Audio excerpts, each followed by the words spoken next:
Excuse me. Alrighty, boys. I figured I'd share this one with you. In some of my videos, I drive a GT350, and this is the vehicle that I'm driving. For some of you fellas that are curious, here she is. You'll get a little review of a vehicle on this truck channel. I know it has nothing to do with diesel, but I wanted to share a point of view about Ford that most of you guys aren't familiar with, and that's not so much familiar with from my side, but as far as expecting it from my side. So here you go, guys. It's like freezing out here today. Well, for me it's freezing. Well, it's actually 29, not too bad. This morning when I started the car it was 18, so we're exactly 10 degrees higher. Excuse me. So let's start out with the negatives and then I'll talk about positives. One thing, I mean, I do understand why they did this, but this car has a really small tank. It gets crap for gas mileage, and I'm not complaining about the gas mileage. I'm just saying, for if you do the math for the gas mileage and the tank, it's annoying. I understand it's a track car. I do understand. So I do understand why it has such a small tank, but I gotta admit, it's annoying fueling it up often. I'm just used to my Mercedes. There's 21 gallons in there, and they get about the same gas mileage. And anyway, so on the negative side, it gets annoying fueling this thing up real often. You know, like a dry tank, the most I've put in here is 14.5 gallons, which is really not that much when you're getting, 10 miles to the gallon. Anyways, let me put you on pause. I gotta take my coat off and get my camera situated before I hit the public road. So hold on tight, guys. Just hang on. Alrighty, boys. So for the part that I was talking about, you guys weren't expecting me to talk about a Ford in the way I'm going to be talking about it right now. But anyways, here we go. I bought this vehicle for different intentions than myself driving it, so we'll just keep it at that. But once that didn't go as planned, I ended up having a vehicle of this nature and this kind of vehicle. So, here I am driving it. I mean, it's been crap weather for a few weeks, or not a couple weeks now, and out of the blue we got a cold day, but it's a dry day and it's a sunny day, so I was happy that I could drive this car, not knowing when is going to be the last time I'm going to be putting it up for sale. I'm undecided yet. Either I'll be... Hold on tight.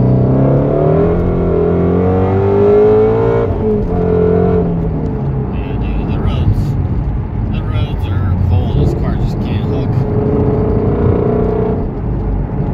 Nice thing about this car, you put it in 6th, it's really quiet. Shuts off the flaps and the car becomes really quiet. But anyways, so as far as this Ford goes, my goodness, is this Ford blowing me away. Alrighty, fellas, so as far as the Ford part goes, here we go. I never intended on driving this thing for myself. I did buy it, and there's different plans, but once those plans didn't go through, I ended up with the vehicle because I was the legal owner of it. So to make a long story short, here you go.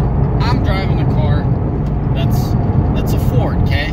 And as y'all know by now, I own multiple Rams, so I really enjoy the Ram product for what it's done for me. And it's not to say that Ford is lesser or any sort of way. It just, Ford doesn't fit me as well. And so we got the truck room. I know this is a truck channel, I'm talking about a car, but just to make it a full video so you guys get my side of the story as far as this GT350 goes. So, excuse me. So here you go. A freaking Ford. And I'm saying a freaking Ford because my whole life Ford never accelerated decently. In my books, never had pleasant experience with it. I drag raced 5.0 Mustangs with a 2.2 Prelude, and we were always really close. So anytime I would do that, I would look down on Fords, saying with more than twice the engine, you guys can't even do what the Japanese can do with the 2.2. So that's my background. Handling, Fords never can handle good. I've never driven a Ford. The Ford GTs are excluded from this comment. So, growing up, I was around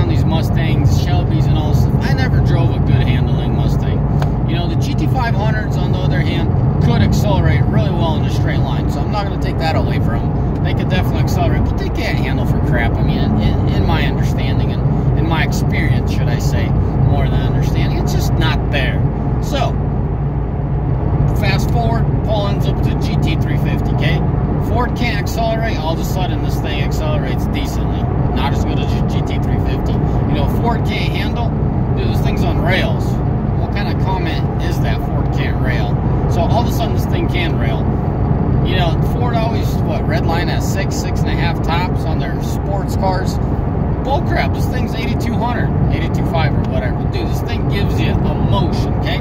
So, from this point of view of a really boring car, just completely blows me away because, you know, when you're bored and you notice all these cheap plastic around you, it's a Ford, you know, no buts ifs about that.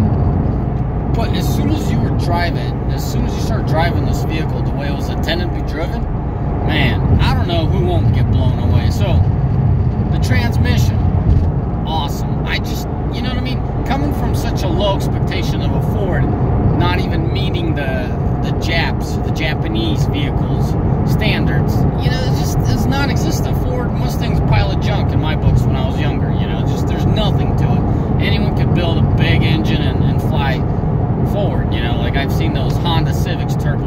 I know, you can blow up the comment section, heck with you can do whatever you want, you know.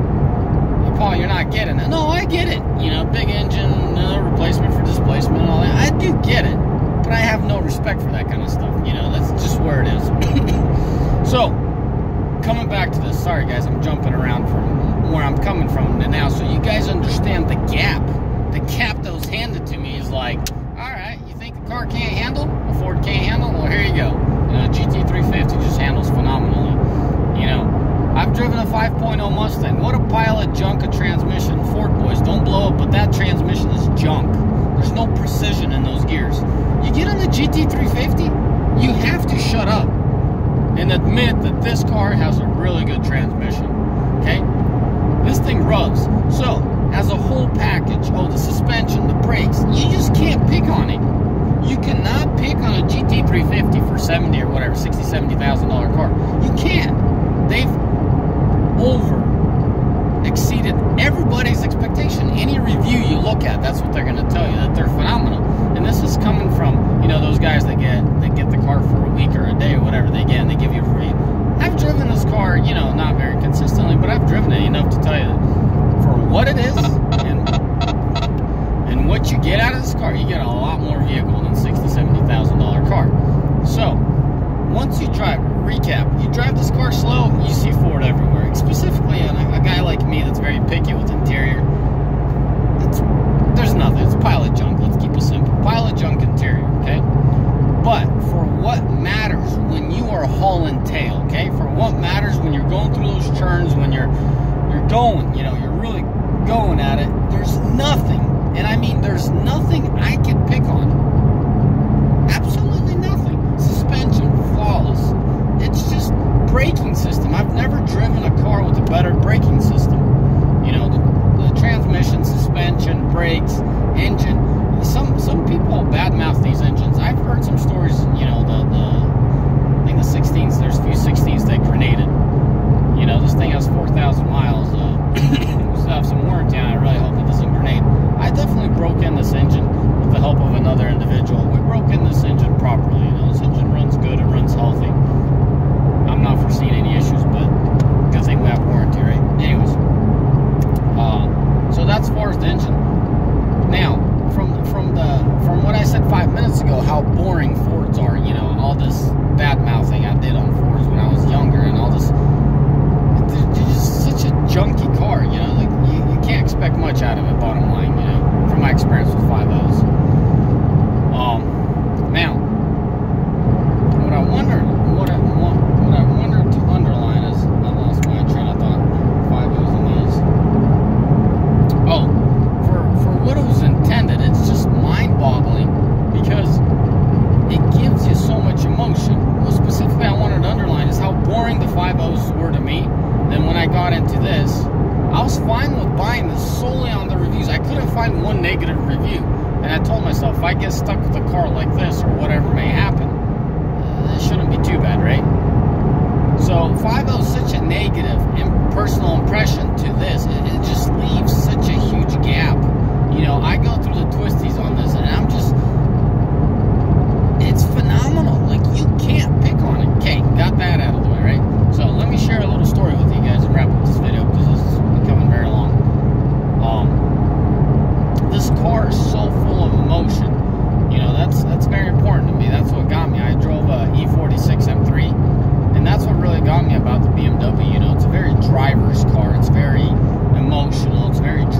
involved. This is right there with it, man. This is, I call these the new E46. There's no M3 that has me the way the E46 has. The 6-speed manual hardtop. Just for the record, I hate convertibles. I don't think I'll ever own another convertible. I just hate them. Possibly a convertible hardtop, possibly very slim chances. But yeah. So if you can get a 6-speed manual E46 hardtop, that's a car you gotta buy. Just buy it, experience it. If you don't like it, you believe me, you won't have any issues selling those cars. They're hard to find. Anyway, so yeah, it's just, I know this is a truck channel. A lot of guys can't relate with me on this, but when you drive a car, let's bring up my Mercedes. Okay, I love my Mercedes. It's a 4-door rocket ship. You know, it's so comfortable and cozy. It fits its room. It's faster than this Shelby. But if you were to say on a Friday night to go out with your buddies, which car you would take, I'd say hands down the GT350. It's just so emotional. It's so involved. It's a whole package, you know.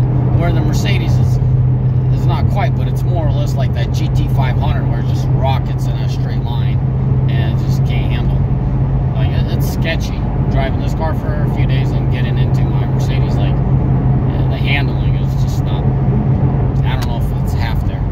Anyway, so that's the cream of the crop of this vehicle, is the fact that that's the selling point, I guess, for this vehicle, is the fact that it can handle. It's a whole package, okay? So make it simple. It's a whole package for what it was built and for what it was labeled. It fits at 100%. I could say 120. It overexceeded everyone's expectation, you know what I mean? Because, like, anyways, I'm not gonna go off too far, but these Germans, you know, the M3s, the M5s, like, I really like the the E63s, the AMGs. Yeah, they don't give you any emotion. They're comfortable, they're fast, but they don't give you the emotion that these do. Anyways, all right. May the Lord bless you. Y'all may have a mighty fine day, and now you know what the vehicle looks like and what I think about this Ford vehicle. Now, all you boys saying I'm a Ram fanboy because I'm just, you know, in love with Chrysler or whatever. That's not the case. It's just Rams fit my need a lot better than the Ford does for obvious reasons. And it's not because I'm a fanboy. It's for the fitment reasons. You know, I'm comfortable with Rams. I feel like I know them inside out, so that's what makes me comfortable. I know what to expect out of them. Where a Ford, I just don't know them. So, you know, as much as I like Chrysler products, I don't think I'll own a Hellcat. I mean, I've driven a Charger. I've driven a Challenger. They're just not my kind of vehicle. They don't fascinate me. They don't impress me in any way, shape, or form. Where the Ford, like, I just wasn't expecting, personally, to be this convinced into it. I was expecting to buy a decent car. It's a fun car. It looks cool and all. But for the driving characteristics, y'all gotta try one. If you have an opportunity to drive a GT350, by all means, go do it. It's gonna be a life experience. For you guys that are like into like fast cars and stuff, it's a whole different realm. I'm so thankful for having this vehicle because it has opened such depth to me. Like, I used to be biased towards power. You know, if the vehicle can't stack up the power, I don't want to really look into it. But it's so much more to that. You know, like, this car's not that great at drag racing. It's torqueless, man. It has a hard time getting off the line. Either you burn the clutch really hard. It's hard to get it off the line, but once it's rolling, it's really fun. A drag race, like rolling racing, is really fun. It's fun, but it's a package fun. It's not like a specific, just a narrow band type of deal. It's a wide band. It's like gives you so much for, you know, for 60, 70 grand, which I'm repeating myself. Anyways, may the Lord bless you. I ain't sponsored by anyone. I'm still telling you guys, I haven't received $1 from any brand, shape, from anything, you know, so if I'm talking about a specific product or brand, it's coming from my heart, and no one's paid me $1 to emphasize how great all of a sudden this is, you know. Anyways, may the Lord bless you, and y'all have a mighty fine day. Merry Christmas to y'all. Christmas is around the corner, and have a good one. Bye.